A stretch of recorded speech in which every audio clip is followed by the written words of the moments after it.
দেখো, আনন্দ বাড়িতে নেই? না, দাদার মা তো নার্সিং হোমে গেছে বৌদি আর বাচ্চাকে আনতে, সঙ্গে কুশও গেছে। বাহ, খুব ভালো, খুব ভালো। আপনি খুব ক্লান্ত। হ্যাঁ, আসুন না, এই চেয়ারটা বসুন। হ্যাঁ বসুন।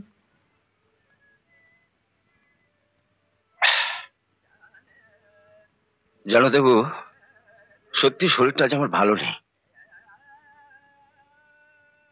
জল খান। তুমি কি করে জানলে? সত্যি আমার খুব চেষ্টা পেয়েছিল।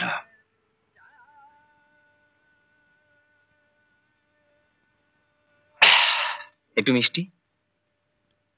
মিষ্টি? আমি চাকরি পাবার পর আপনাকে তো কিছুই খাওয়াইনি, আপনি খেলে আমার খুব ভালো লাগবে।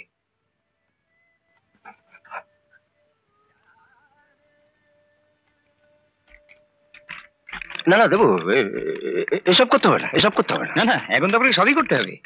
আপনাকে বসাতে হবে, জল খাওয়াতে হবে, খাবার খাওয়াতে হবে, তারপরে টাকা দিতে হবে। দেবু, আমি কিন্তু জানি আপনি হয়তো আমার কাছে টাকা চাইতে আসেননি, কিন্তু আপনি তো টাকা চাইতেই এসেছিলেন দাদার কাছে। তো দাদার কাছে তো টাকা নেই, দাদা এসে আমার কাছে টাকা চাইতো, আমি দাদাকে টাকাটা দিতাম, দাদা সেই টাকাটা নিয়ে আপনাকে দিত। তো ব্যাপারটা আমি ডাইরেক্ট করে নিলাম, সোজাসুজি। দেখো ভাই, টাকার আমার খুব দরকার। এই মুহূর্তে আমি বিক্রি ছাড়া আর কিছু নই, কিন্তু তোমার কাছ থেকে আমি টাকা নিতে পারবো না। দর বাড়াচ্ছেন? দারিদ্র নিয়ে রসিকতা করবে না দেবো। আমার অনেক আগেই বোঝা উচিত ছিল তুমি কি চাইছো। কেন তুমি আমাকে জল মিষ্টি খাওয়ালে? এত ছোট মন তোমার। এত লেখাপড়া শিখে মানুষের এত ছোট মন হতে পারে আমি স্বপ্নেও ভাবতে পারি না। শিক্ষা মানুষকে মহৎ করে, উদার করে, কিন্তু তোমাকে থেকে মনে হচ্ছে শিক্ষা তোমার মতো মানুষকে স্পর্শ পর্যন্ত করতে পারে না, কোনো পরিবর্তন আনতে পারে না। আপনি আমার বাড়িতে এসে আমাকে যা নয় তাই বলে যাচ্ছেন। বেরিয়ে যান বাড়ি থেকে, বেরিয়ে যান। চেয়েছো না?